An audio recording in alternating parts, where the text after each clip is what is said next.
안녕하세요.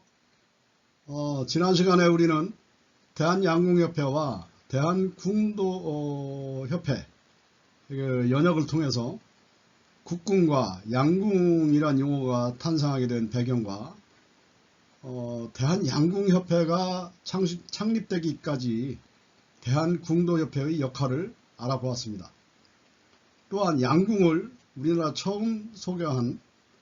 처음 소개한 당시 수도 여자중학교 석봉근 선생과 올림픽 여자양궁 단체전 8연패의 과정을 도표를 통해서 확인하였고, 한국양궁을 견제하기 위한 국제올림픽위원회의 경기규칙 변동, 이런 것도 봤고, 그리고 양궁과 국궁의 장비, 그리고 사법, 활 쏘는 법 등의 차이점을 살펴보았습니다. 또한 동의에 대한 한자의 자원 분석을 통해서 우리 민족은 활을 잘 쏘는 민족이었으며, 올림픽 양궁 여자 단체전 8연패의 위협을 달성한 것은 또한 그러한 한민족의 특질이 발현된 결과임을 설명했습니다. 오늘은 우리가 우리 활쏘기 국궁의 변천과 확산에 대해 설명하도록 하겠습니다. 활쏘기는 세계 여러 나라에서도 전승되고 있는 인류 공동의 문화유산입니다. 그런데도 우리나라 활쏘기를 특별하다고 할 수 있는 것은 우리 한민족은 삼국시대로부터 성능이 우수한 좋은 활을 만들었고, 그 제작법을 현재까지도 전승해 오고 있기 때문입니다.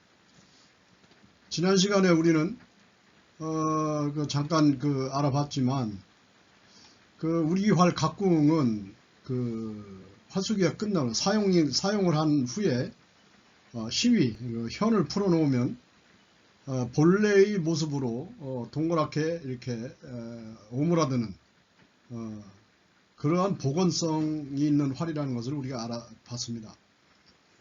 이런 복원력은 계속해서 유효 사거리를 유지할 수 있는 그런 성능의 변화가 없도록 하기 위해서 우리는 현을 풀어놓고 도는데, 이것은 이 미노브레풀이라고 하는 이 접착제를 사용했기 때문에 그러한 성능을 유지할 수가 있는 그러한 특별한 활입니다. 우리 세계 여러 나라들이 활을 전통활이 있지만, 우리 활쏘기가 특별한 부분은 이러한 각궁을 사용하고 있다는 것입니다. 우리 민족이 이제 삼국시대로부터 성능이 우수한 활을 보유하고 생산하고 보유했었다라는 기록이 있어서 잠깐 소개를 하도록 하겠습니다. 여기 보시면 삼국지 위지 동의전입니다. 삼국지의 위촉 나라 세 나라, 여러분 삼국지 읽어봤으면 나올 겁니다. 잘 아실 겁니다. 거기에 위나라, 이제 조조의 나라입니다. 조조. 위나라를 역사나 뭐 이런 것들을 적어놓은 위지에 보면은 동의전이라고 하는 이 챕터가 있습니다.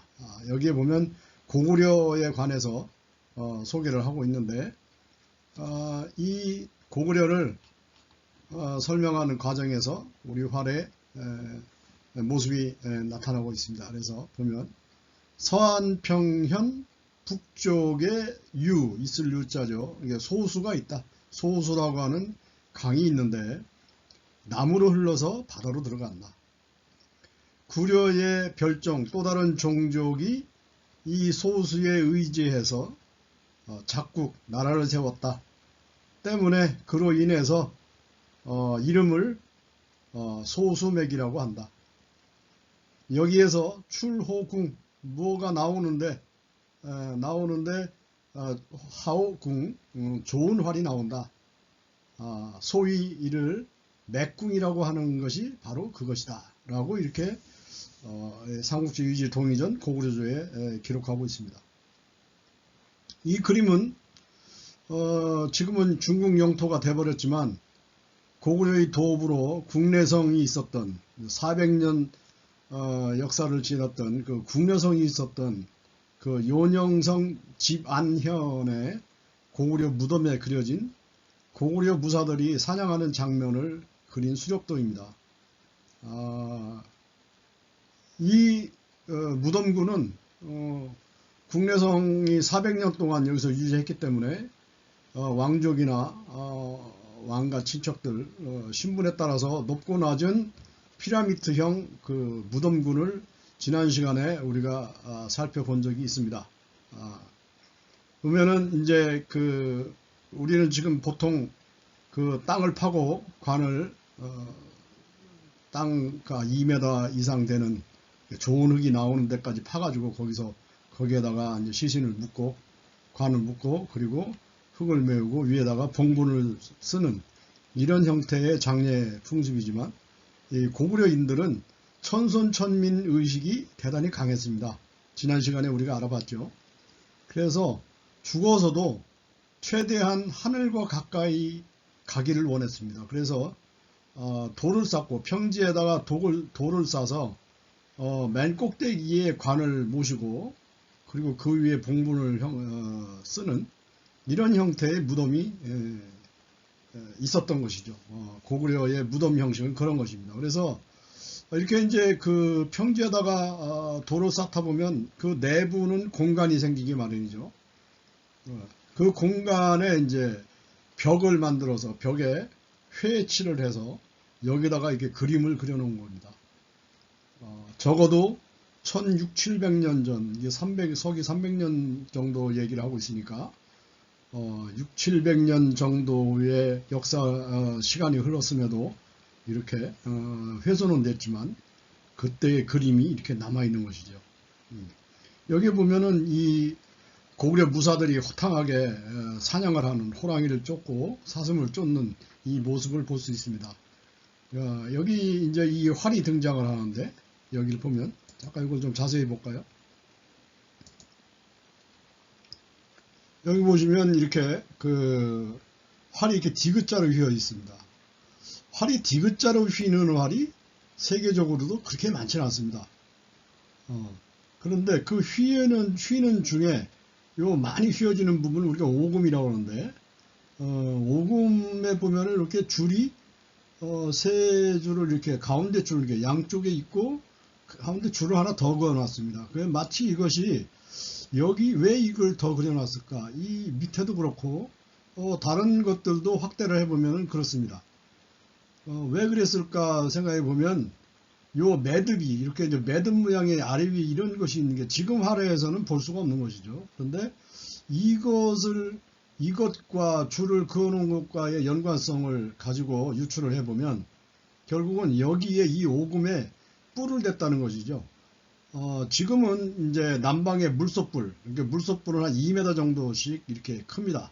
다음 시간에 우리가 활과 화살을 할 때 알아보겠지만 그 뿔을 갖다 사용하기 때문에 이 줌통에서부터 이 고작끝까지 충분한 이 뿔의 길이가 나옵니다. 그래서 지금은 이렇게 중간에 묶는 일이 없습니다.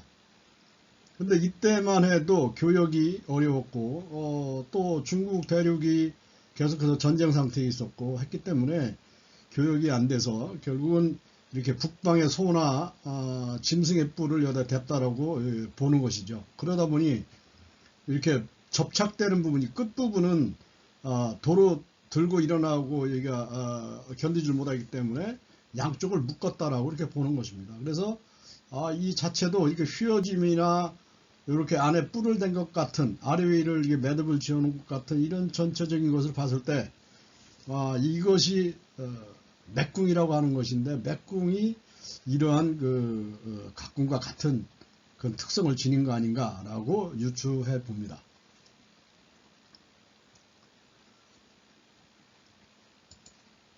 자, 우리 이 활과 관련해서 활의 역사와 각궁의 역사죠. 각궁의 역사. 각궁이 고구려 때 있었던 활이었다. 맥궁이 각궁이었다라고 한다면 가장 최근의 것은 이제 고려 말에 이성계 장군이 위화도 요동을 정벌하기 위해서 위화도에 갔을 때 이 이성계 장군은 고려말에는 장군이죠. 이제 그 조선을 건국하기 전이니까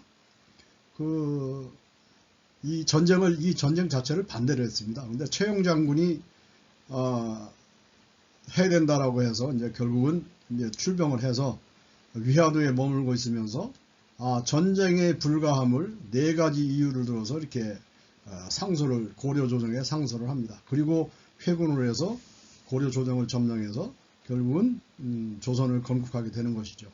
여기에 그 4가지 전쟁 불가론에 관해서 여기 중에 활과 각군과 관련된 내용이 있어서 살펴보도록 하겠습니다.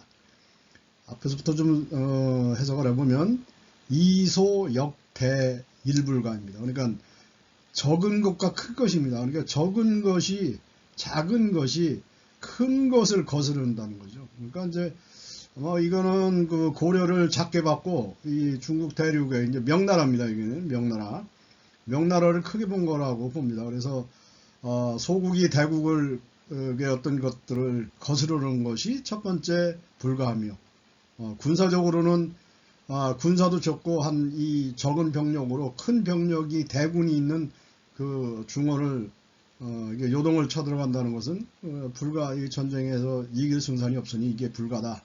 이렇게 볼 수 있는 것이고요. 그 다음에 하월발병입니다. 그것이 이불가입니다. 두 번째 불가함인데 하월, 이게 여름 하자죠. 그래서 여름에 군사를 일으키는 것은 또한 불가다.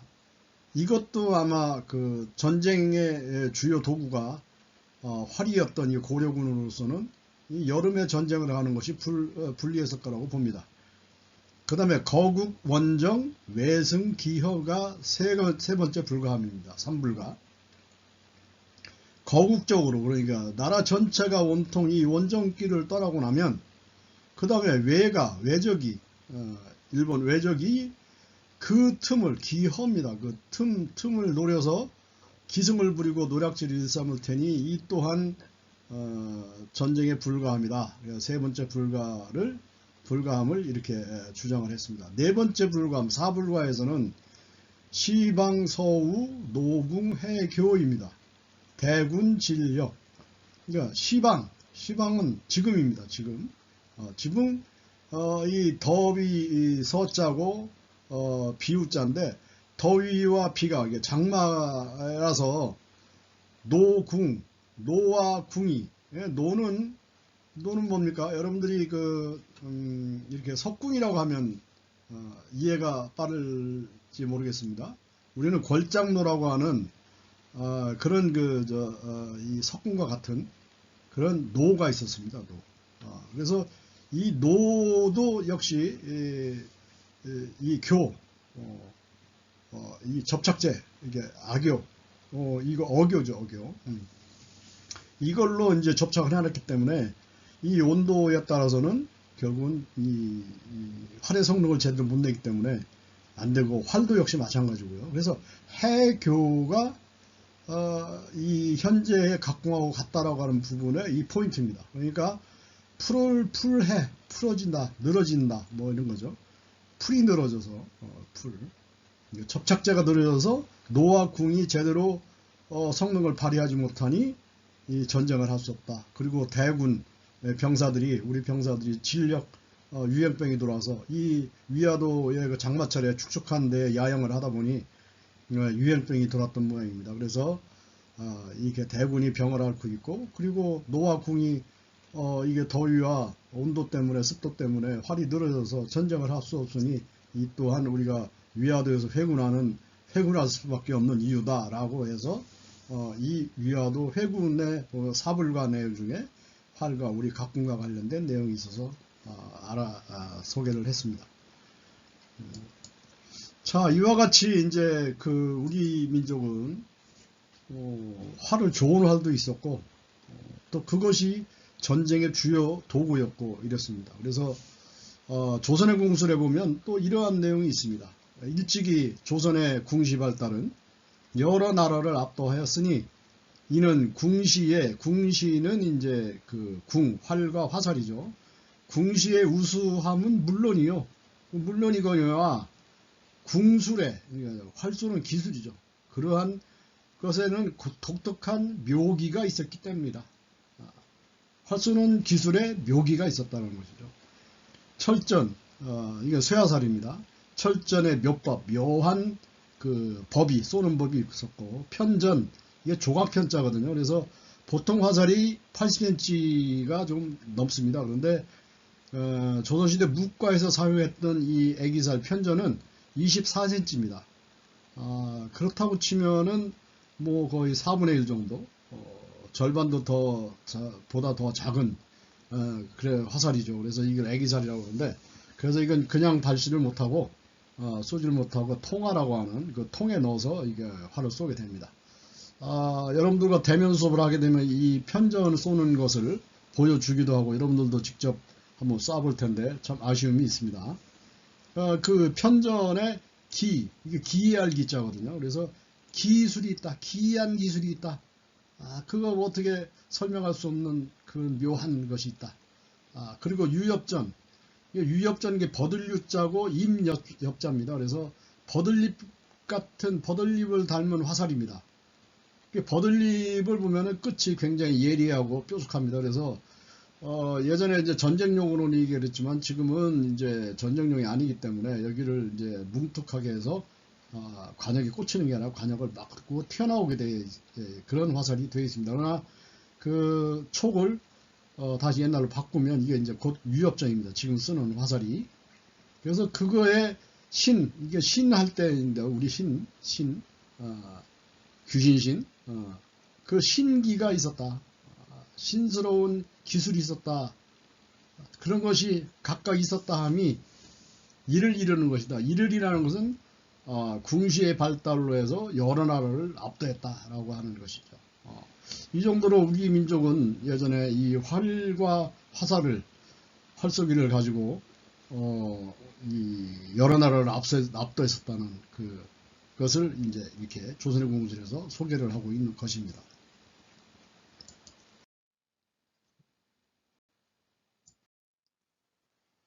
자, 이 그림은 2006년 10월 13일에 경복궁 그 흥례문 앞에서 재현된 대사례의 장면입니다.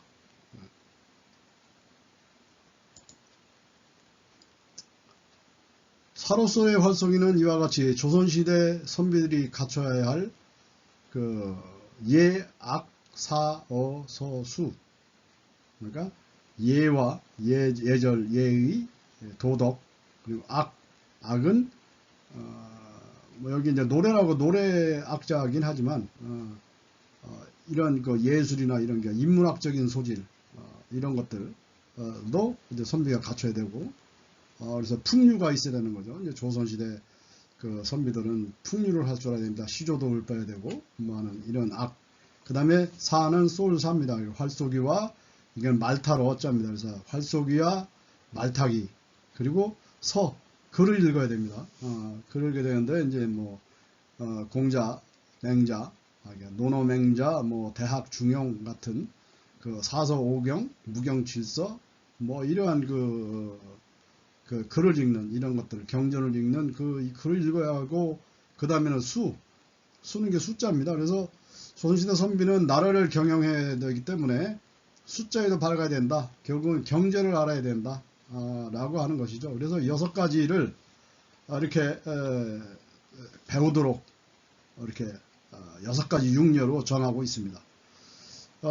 우리는 흔히 그 동양사상을 얘기할 때 그 대표적인 사람을 떠올리게 되죠. 여러분들은 누가 생각이 날까요? 공자와 그의 제자인 맹자일 겁니다. 그래서 공자와 맹자는, 공자는 군자의 도리를, 맹자는 인과 의를 설명할 때 활쏘기에 비유한 내용들이 논어와 맹자에 대한 책에는 많이 있습니다. 그래서 요 중에 대표적인 것을 살펴보도록 하겠습니다. 먼저 맹자의 어록에 맹자에 있는 말인데 이거를 한번 보도록 하겠습니다. 인자, 여사, 사자, 정기, 이후, 발. 발이 부중 불원 승기자 반구 저기 이기의라고 이렇게 되어 있습니다. 자, 이걸 읽어보면 인자 여사하니 사자 정기 이후 발하며 발이 부중하더라도 불원 승기자요 반구 저기 이기의니라 이렇게 이제 읽습니다. 그래서 보면은 인자 인이라는 것은 여자가 이게 같을 여자입니다. 그래서 쏠사 활쏘기와 같다. 인을 설명하고 인을 실천하기 위해서는 어질인자거든요. 이게 어짐을 실천하기 위해서는 그것은 마치 활쏘기한 것 같다. 그래서 사자 활 쏘는 사람은 바를 정자와 몸기자입니다. 그래서 몸을 먼저 바르게 한 다음에 여기 그림에서 이렇게 반듯하게 써야 됩니다. 여기 같이 이제 임금같이 이렇게 꾸리고 이렇게 보면 안 됩니다. 욕심이 들어가서 이렇게 하는 거죠. 맞추려고. 이게 몸을 바르게 해야 되는데 바르게 못한 거죠. 그러니까 사자 정기 이후에 발 쏜다. 쏴야 한다. 그러니까 쏜 그 화살이 부중 맞지 않았어요. 맞지 않았다고 해서 그러면 어떻게 해야 되냐? 원망하지 마라. 둘이 나가서 이렇게 활쏘기를 겨루기 때문에 안 맞았을 때 이긴 사람, 그러니까 이제 열은 승자예요. 그러니까 이긴 사람을 원망하지 마라. 그 반구적이, 그러니까 돌이킬 반 구할 구자입니다. 그래서 돌이켜서 구해라. 그것을 이게 이제 우리가 모두 제자로 읽지만 여기서는 어조사 제자입니다. 그래서 그것입니다. 그것. 그러니까 그 맞지 않은 이유를 돌이켜 생각해 봐라. 어디에서? 네 자신에게서. 몸기자입니다. 그러니까 내 자신에게서 그 잘못을 찾아봐라. 이렇게 이제 맹자가 얘기하고 있습니다. 맹자의 이 말은 인을 행함에 있어서 모든 잘못은 자신으로부터 비롯된 것이니 남을 탓하지 말고 내 자신이 잘못된 것을 내 자신한테 스스로 찾아라. 스스로 반성해라. 라고 하는 것을 이렇게 활쏘기에 비유해서 설명하고 있는 것을 볼 수 있습니다. 다음으로는 이제 맹자 했으니까 공자입니다. 자활하면 공자입니다. 논어에 있는 말인데 군자 무소쟁 필야사호 읍양이승 하이음 기쟁야 군자야 이렇게 되어 있습니다. 그래서 자활 공자 가로되 군자는 무소쟁이나 필야사호라 읍양이승하고 하이음 하니 기쟁야 군자야 이렇게 되어 있습니다. 그래서 자활 공자 가로되 군자는 무 없을 무자고 쟁입니다. 이게 쟁은 다툴 쟁자입니다. 다툼. 그러니까 군자는 다툼을 하지 않는다. 없다. 다툼이 없다. 그러나 필이 활쏘기 사자입니다. 그러니까 활쏘기에서만큼은 다툰다. 경쟁을 한다 이거죠. 군자는 남을 시기 질투하고 해서 다투거나 경쟁을 하지 않지만 활쏘기에서는 경쟁을 한다. 대신에 어떻게 합니까? 읍양이승입니다. 읍은 두 손을 모아서 이게 상대한테 예를 취하는 겁니다. 예를 취하는 그 읍하고 양은 양보할 양자입니다. 양보하고 서로 먼저 쏘기를 양보하는 겁니다. 여기 그림에 보면 이렇게 두 사람이 이렇게 고개 숙여 예를 취하고 읍양이승입니다. 그리고 읍양입니다. 그래서 양보하고 서로 먼저 쏘기를 권하고 그러다가 이제 이 당에 활쏘로로 올라갑니다. 이게 먼저 올라가는 거죠. 그래서 이제 여기 이제 보면은 이렇게 평지하고 다르게 당을 쌓습니다. 사대를 만들어서 활을 쏘고 있습니다. 그래서 여기에 올라가는 것입니다. 그리고 그 다음에 내려와서는 거기서 내려와서 올라갔고 승이고 합니다. 내려와서는 이 음입니다. 이 음은 마시름자인데 그 마시름자에 보면은 마시름자가 이게 뭐가 있느냐면 뭘 마시느냐 하면 여기 본 바와 같이 이렇게 이게 좀 가려서 안 보이는데 무릎 꿇고 뭘 받아 마시는 거거든요. 이게 술을 받아 마십니다. 술을. 그래서 무릎 꿇고 받아 마시는 사람은 여기서 두 사람이 활을 쏴서 패자, 승자가 아니고 패자고, 여기 서 있는 사람은 승자죠. 승자는 이제 서서 받아 마시는 거죠. 임금이 내린 어사주라고 합니다. 술을 마시는 거죠. 그러한 투쟁, 쟁자, 다툴 쟁자, 그러한 다툼과 경쟁이야말로 군자의 다툼이다라고 이렇게 논어에서는 설명을 하고 있습니다. 그러면 다시 이렇게 한번 뒤집어 보면, 무릇 군자는 공손하며 하여 남과 경쟁하지 않으나 오직 활 속에서는 경쟁을 한다. 그렇지만 그 경쟁이라는 것이 온화한 마음가짐으로 예를 갖추고 겸손한 마음으로 이렇게 서로 양보하는 것이 마침내 이와 같으니, 그렇다면 이러한 경쟁이 바로 군자다운 것이어서 소인의 경쟁과는 다툼과는 다른 것이다 라고 한 것입니다. 따라서 사로서의 활쏘기는 바로 활 쏘는 자의 궁체와 이렇게 이런 궁체, 활 쏘는 모습이나 행동거지, 술을 마시고 횡설수설 한다든지 어디 주정을 한다든지 아니면 그 선비로서의 어떤 그런 행동거지가 제대로 올바르지 않다든지 하는 것을 이렇게 살핍니다. 그래서 그러한 것들을 통해서 그 사람이 저 사람은 어떤 사람이다, 성격은 어떻고, 여러분들도 나중에 활을 쏠 때 보면은 그 성격이 다 드러납니다. 그때마다 이제 내가 이건 이렇게 하는 거야 라고 이제 교정을 해 주겠지만, 이건 남의 일이 아니고 활 쏘는 사람들이면 대개 이런 성격들이 활 쏘면서 나타나는 것이죠. 요 임금도 뭔가 맞추려고 그러는 겁니다. 맞추려고 이렇게 들여다보고 고개를 기울여 가지고 이렇게 들여다보고 하는 그런 욕심이 보이는 궁체거든요, 이게. 그런 것들을 본다. 그래서 이것을 뭐라고 하냐면 사의 관덕이라고 합니다. 솔사의 거동의 있자입니다. 활 쏘는 거동을 보면서 그 사람의 볼관자고 덕입니다. 덕을 살필 수가 있다. 이렇게 한 것입니다. 이와 같이 맹자가 활쏘기를 통해서 이를 설명한 것과 같이, 또 공자가 군자의 도리를 활 쏘는 행동에 비유한 것은 여러분들도 이걸 모델을 좀 삼아야 됩니다. 여러분들도 서로가 모든 것에 이렇게 서로 양보하고 겸손하고 또 예를 갖추고 이렇게 하는 것이 굉장히 좋으리라고 생각합니다. 또한 우리 공고산학교 생도들은 또 장교로서의 앞으로 부하들을 지도해야 되기 때문에, 인솔해야 되고 통솔해야 하기 때문에 이러한 겸손과 양보와 예의, 이런 것들을 이 활쏘기에 이런 들어있는 이런 좋은 점들을 좀 더 이렇게 배우고 익힐 필요가 있다라고 생각합니다. 자, 다음은 이제 술로서의 활쏘기입니다. 술의 관점에서의 활쏘기는 원사 전형 무기, 이게 전쟁 무기입니다.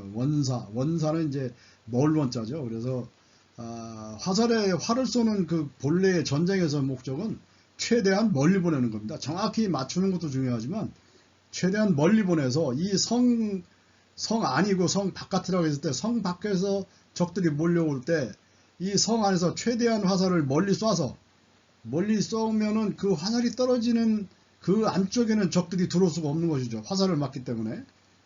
그래서 최대한 멀리 쏘면 그만큼 적을 멀리 내쫓을 수 있기 때문에 이때의 활쏘기의 근본적인 목적은 최대한 멀리 보내는 것입니다. 그래서 이 장수라면은 이 힘이 세서 센 활로 화살을 멀리 보낼 수 있는 그런 능력을 시험하는 것이 무과의 하나의 종목이기도 했죠. 그래서 그런 것이 고대 국가에서는 이 개인 전술, 전쟁 기술입니다. 그래서 전술로서의 활쏘기라고 볼 수가 있는 것입니다.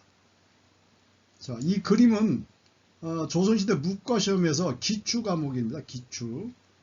기추인데, 기추는 말을 타고 이렇게 말을 달리면서 여기 지금 배면 속에, 그러니까 뒤로 돌아서 화살촉인 여기를 이 볏짚으로 만든 이 인형, 이걸 향하고 있죠, 지금. 그래서 양다리를 이 말등에 딱 붙이고 양팔을 마음대로 상체를 마음대로 돌릴 수 있고 운동할 수 있는 이게 움직이는 이게 말타는 기술과 함께 기사의 경우는 굉장한 그 고도의 숙련도를 필요로 합니다. 그래서 그 달리는 말에서 이 관역을 이게 볏짚 인형을 맞추는 것이죠. 이걸 기출하고 합니다. 이 과목을 시험하고 있는 무과의 장면입니다.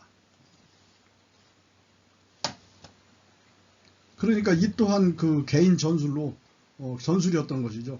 누가 이 화살을 말을 타고서 달리면서 여기에 정확하게 맞출 수 있는가. 여기 군데군데 있는데 이 돌면서 계속 이걸 맞춰 나가는 겁니다. 그래서 그 점수를 따서 무과의 이제 급제, 장원 급제 이걸 이제 판별하는 그런 것이죠. 자, 우리가 대표적으로 그 활쏘기 하면은 떠오르는 사람이 있죠. 분들이 아마 주몽이라고 하면 알 겁니다. 주몽. 고구려를 건국한 동명성왕입니다. 그래서 구삼국사에 있는 동명왕편에 이런 내용이 있습니다. 처음 송양은 사슴을 백부 안에 놓고 쏘았는데 애를 먹었음에 비해 주몽은 옷가락지를 백보 바깥에 달아매고 쏘았으나 명중하였다. 사슴이고 옷가락지죠. 이제 사슴은 뭐 옷가락지는 이게 지금 반지기 때문에 얼마나 작습니다. 그런데 백보 바깥에 우리가 이제 도량형으로 따질 때 1보를 1.2m로 계산을 합니다. 그래서 백보면 약 120m 정도 떨어져 있는 그 반지를 쐈다고 그러는데 사실 눈이 나쁜 사람은 120m 떨어져 있는 이 반지를 볼 수 있을까요? 과연? 그런데 그거를 매달아 놓고 쐈는데 명중했다는 것이죠. 이 송양은 사슴을 그거보다 몇십 배 몇백 배 큰 사슴을 백보 바깥이 아니라 백보 안에 넣고 쏘았는데도 애를 먹었다는 게 못 맞췄다는 것이죠. 그래서 결국은 어떻게 됐습니까? 송양이 차지하고 있던 그 권력을 그 지역의 권세를 권력을 주몽이 뺏어온 거죠. 차지할 수 있었던 거죠. 그러면서 그쪽 거기에 이제 근거로 해서 고구려를 세울 수가 있었다. 이것은 굉장히 그 주몽의 어떤 이 개인 전술로서의 활쏘기 실력은 결국은 토착 세력인 송양왕과의 활쏘기 시합에 이겨서 송양왕을 복종시키고 고구려의 건국 기틀을 구축한 그런 사례입니다.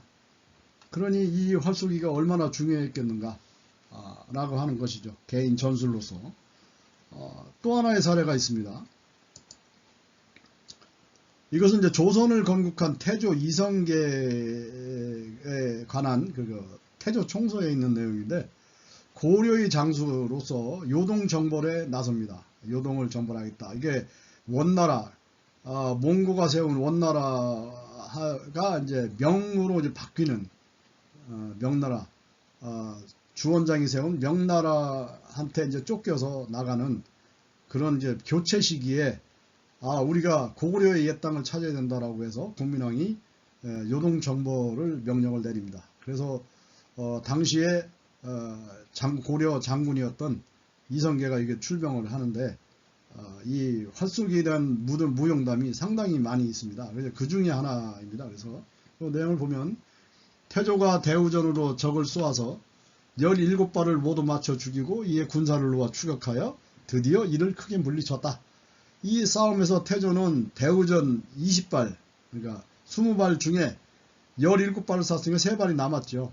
그런데 좌우에 이르기를 내가 다 적들의 왼쪽 눈시울을 쏘았으니 너희들은 가봐라 확인해봐라 하거늘 가서 보니 과연 다 그러하였다 라고 이렇게 되어 있습니다. 자, 이게 뭡니까? 왼쪽 눈시울을 맞았다는 거예요. 그게 이제 이 고려사나에 나와 있는 기록을 보면 이성계는 주로 이렇게 활을 쏴서 맞추는 부위가 대개 면상입니다. 얼굴입니다. 얼굴.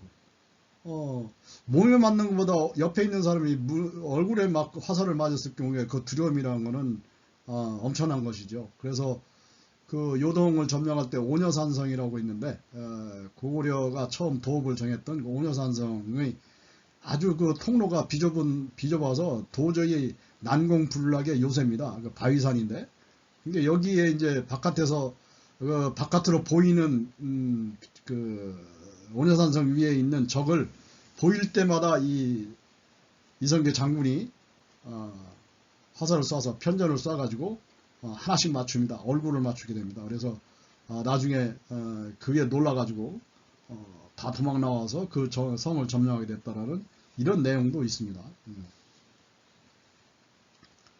자, 그래서 이제 보통 우리가 그 이성계의 활솜씨를 얘기할 때 천양의 궁술 솜씨라고 합니다. 그래서 천양은 뚫을 천자에 양자는 버들 양자입니다. 그래서 버들가지 잎, 버든 잎을 뚫을 정도의 그러한 활쏘기 실력이라는 것이죠. 그래서 결국은 이 고려장군 이성계는 이 활쏘기로 장군이 됐고, 뭐 그 외에 뭐 전략도 있긴 있었겠지만, 그래서 결국엔 이 조선을 건국하게 되는 그러한 역사적인 사건이 있었습니다. 결국은 이 개인 전술로서의 활쏘기의 아주 전형이라고 볼 수 있습니다. 주몽이 활솜씨로 조선태조 이태조가 활솜씨로 고구려와 조선을 건국했던 이런 것들이 이 활쏘기를 통해서 이루어질 수 있었다는 것이죠. 그래서 개인 전술로서의 활쏘기를 살펴보았습니다. 또 하나는 묵과입니다. 묵과. 조선시대 묵과는 그 무관의 등용문이죠. 무관이 되기 위해서는 묵과 시험을 봐야 됩니다. 이것도 또한 그 개인의 활쏘기 솜씨가 없으면 도저히 이루어질 수 없는 것이죠. 이것은 뭐냐면 조선시대 묵과의 그 종료를 보면은 임진왜란 이후에는 이제 조총이 들어가게 됩니다. 그리고 아까 기사가 기추로 바뀌는 그런 과정이 있지만 이 활쏘기는 필수 과목이었던 것이 뭐냐면 목전, 그러니까 아까 그 앞에 이 둥그런 그 뭉치가 달린 그 신하가 쏘던 그 화살, 그걸 박두라고 합니다. 이게 그 나무가 달려있기 때문에 목전이라고 하는데, 목전이나 쇠화살, 철전, 그리고 조각화살, 애기살, 편전, 기사, 그러니까 말 타고 활을 쏘는 기사, 그리고 기창, 말 타고 창을 쓰는, 그리고 격구는 이게 폴로 경기하고 같은데 말을 타고 긴 채로 그 공을 쳐서 그 구문을 통과하는 그런 것을 이제 시험을 하게 됩니다. 그러니까 이 6가지 종목을 그 과거 시험에 보는데 이 중에 4가지가, 그러니까 목전, 철전, 기사,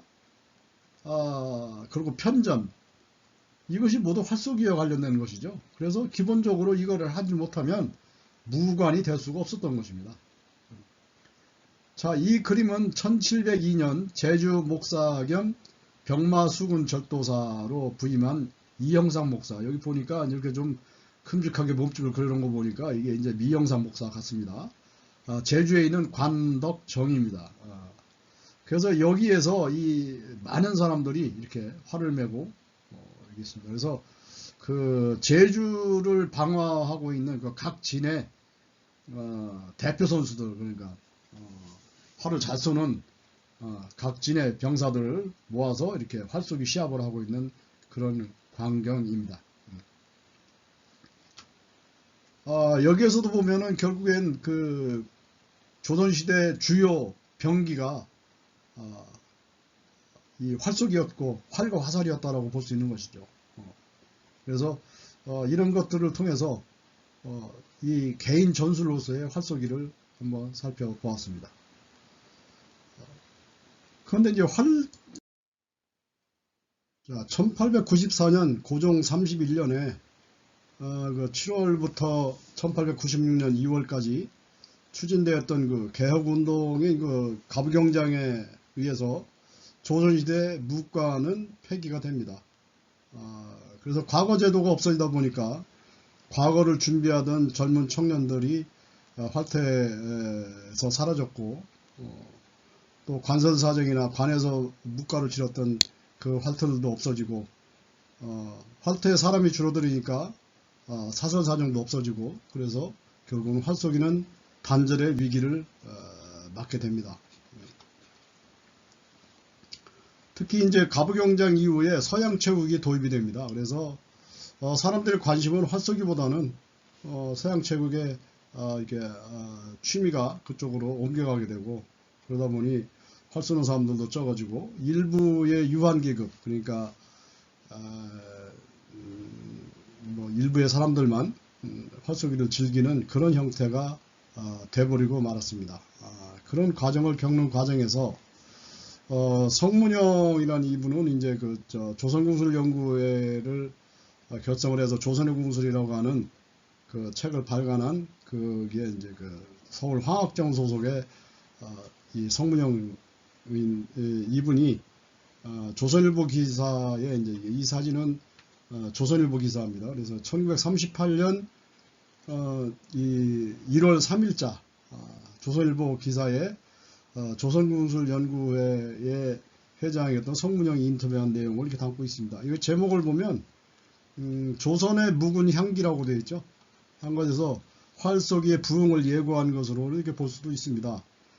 이 사진은 경유궁에 있었던 화학정에서 시사하는 모습인데, 여기 보면은 이제 여기에 참가했던 게 요 안에 이제 고종 황제가 있었고, 그 다음에 이게 독일 황태자가 있었습니다. 그래서 만주 그 철도 부설권이나 이런 거에 협상을 하기 위해서 여기 한국을 그때 대한제국이죠, 방문을 했을 때 이 고종 황제를 아련을 하는 과정에서 이 활쏘기가 열렸던 그런 사진이 남아 있어서 여기에 올라갈 것입니다. 이거 보면 덕국 친왕이라 했는데, 덕국은 독일을 이때만 해도 독일이라고 부르지 않고 독일 하다 보니까 덕국이라고 한 것 같습니다. 덕국.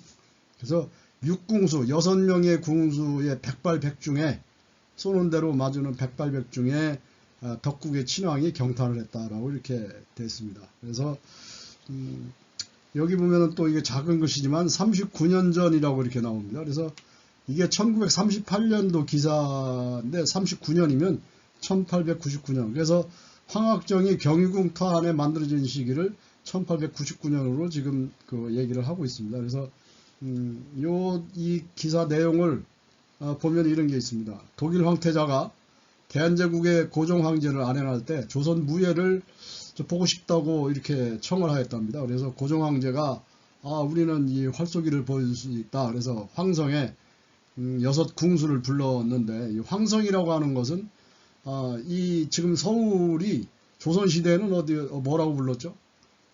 한양이라고 불렀죠. 한양. 그리고 대한제국이 이제 1897년에, 그러니까 1895년에 경복궁을 일의 낭인들이 일본 낭인들이 침범을 해가지고 침입을 해서 당시는 이제 제국이 형성되지 않았기 때문에 고종의 비죠, 민비를 시해를 하는 이런 사건이 벌어지고, 결국은 이제 고종이 도망을 가죠. 이걸 이제 아관파천이라고 하죠. 그래서 러시아 공사관으로 피해서 1년 동안 있으면서 이 가부경장을 이렇게 이루게 됩니다. 이제 이런 개혁의 운동이 이제 벌어지게 됩니다. 그래서 그러한 과정에서 결국엔 1897년에 경복궁으로 돌아가지 못하고 지금의 이제 덕수궁, 경운궁이라고 그러는데, 덕수궁으로 이제 들어가서, 덕수궁은 바로 러시아 공사관하고 이렇게 연결되어 있습니다. 그래서 바로 옆에 있습니다. 그래서 여기에 가서 대한제국을 선포하게 되죠. 그래서 이때부터는 이제 고종 황제가 되고, 이제 민비가 아니라 명성황후라는 이제 시호를 내려서 명성황후라고 이제 우리가 하는 것입니다. 명성황후. 그래서 이제 이러한 독일 황태자가 보고 경탄을 금치 않고 하는 것을 보고 고종 황제가, 자, 이래 우리도 활쏘기를 다시 부흥을 시켜라, 활쏘기를 장려하라라는 유num을 내렸다라고 이렇게 여기 내용이 있습니다. 유num이라는 것은 임금이 이렇게 하다라는 것입니다. 명령이라고 볼 수도 있죠. 이렇게 하라, 이래 하거라 라고 하면 그게 유num이라고 합니다. 그래서 활쏘기를 장려하라는 유num을 내려서 다시 활쏘기가 부흥이 되었다. 이때에 많이 없어졌던 활터들이 다시 여기저기 서울이든 전국적으로 활터가 다시 생겨나는 그런 내용들이 또 기록들이 있습니다. 다음 기회가 있으면 설명하도록 하겠습니다. 그래서 다시 이제 활쏘기가 침체되는 것, 갑오개혁의 무가 폐지로 인해서 침체되었던 활쏘기가 다시 1899년 그러니까 1800년 말에 다시 부활하게 되는 이런 과정을 겪게 되는 것입니다. 일제강점기에는 모든 체육단체들이 다 몰락을 해서 체육사를 연구하는 사람들로 해서는 체육의 암흑시대라고 하는데 활쏘기는 오히려 조직화되고 대중화되었던 것이 있습니다. 이것은 다음 기회에 또 설명하고 우리가 알아보도록 하겠습니다. 자, 일제강점기를 거쳐서 1945년에 광복을 하게 됩니다. 그런데 광복이라는 것이 우리 자주적인 광복이 아니고 일본의 태평양 전쟁의 패배로 인해서 결국은 우리가 이제 어부지리로 자주 독립이 아니고 독립을 하게 된 상황에서 3년간 1945년부터 1948년 대한민국이 성립되기까지의 3년 동안 미군이 통치하는 미군정기가 실시가 됩니다. 참 슬픈 역사죠. 우리 역사 중에. 그래서 이 3년 동안은 조선궁도협회라는 것을 조직을 해서 활쏘기가 연결이 됐습니다. 그런데 1948년 8월 15일 대한민국이 이제 성립이 되면서 어떻게 됐습니까? 이게 조선이란 말은 없어지고 대한궁도협회가 된 것이죠. 그래서 대한궁도협회가 1948년에 이게 명칭을 개정해서 출범을 하게 됩니다. 현재 대한궁도협회는 이렇게 17개 시도 광역시에 지부를 형성하고 있고요. 그 다음에 390개인데 389개입니다. 2020년 현재 등록한 활터가 389곳이 있고 실업팀이 11개, 대학팀이 하나입니다. 그런데 이 대학팀은 어디겠습니까? 우리 공무상학교입니다. 예전에 우리가 이제 이 대한궁도협회에 등록을 해서 현재까지도 유일한 대학부에 등록된 팀으로 이렇게 되어 있습니다. 고등부가 13팀이 있고요. 해외 지부로는 아르헨티나에 3곳이 있습니다. 이외에도 연변대학교에 국군 과목이 개설이 되고 여기에 동호정이라는 활터가 생겨서 운영하고 있고요.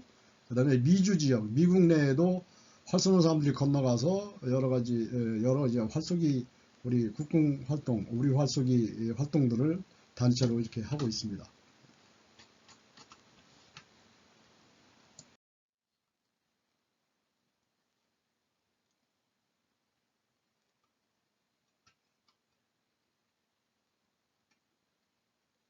자, 이제 우리한테 이제 남은 과제는 활쏘기의 세계화입니다.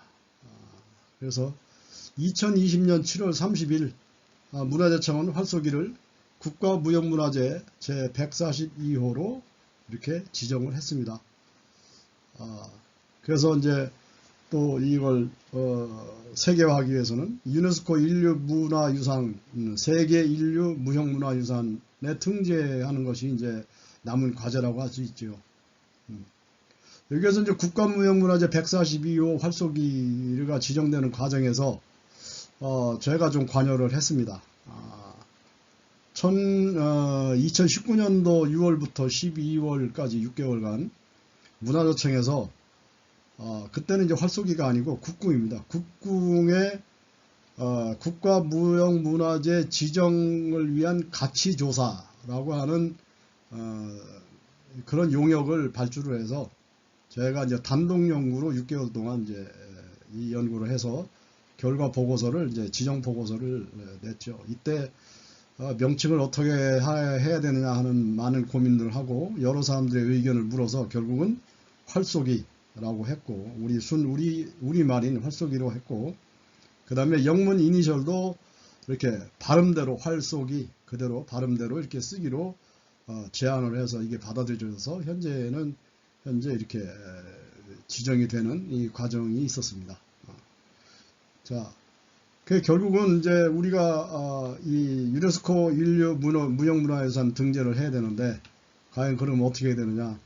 여기 대한궁도협회는 이제 뭐 오랜 역사를 가지고 있는 그러니까 문화체육관광부 산하 대한체육회의 회원 종목단체로 이렇게 되어 있는 대한궁도협회가 있고 사단법인 활쏘기 문화보존회라는 것이 2021년 올해 2월 2일에 문화재청으로부터 허가를 받았습니다. 그래서 문화재청 소속인 이 사단법인 활쏘기 문화보존회가 서로 협조해서 이 유네스코 세계 인류 무형 문화 유산에 우리 활쏘기를 등재할 수 있도록 노력을 해야 될 것 같습니다.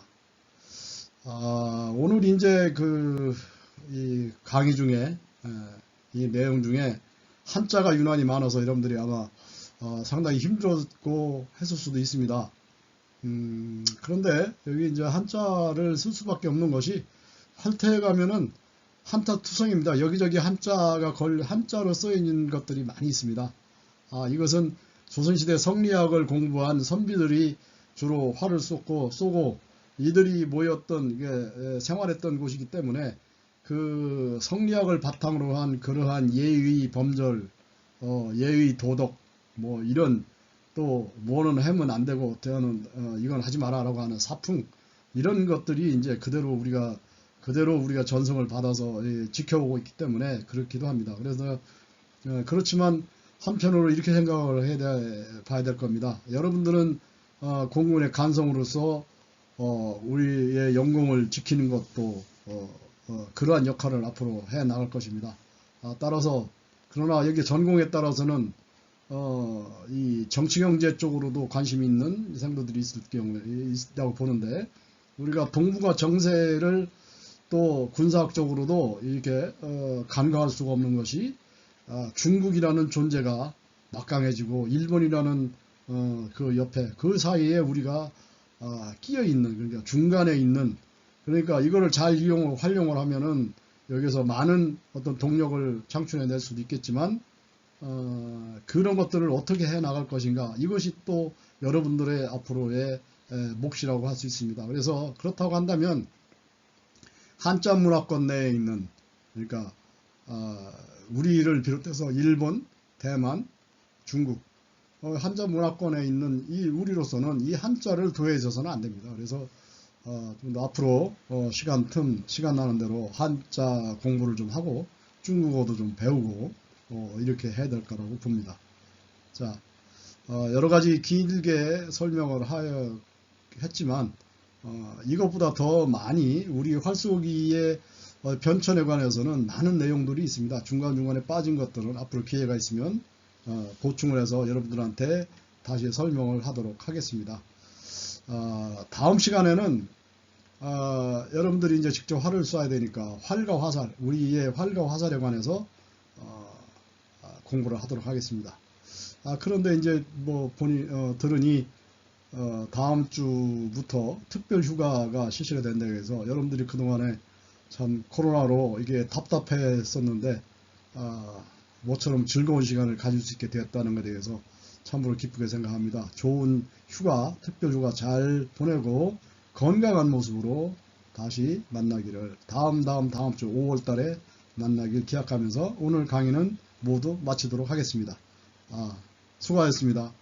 감사합니다.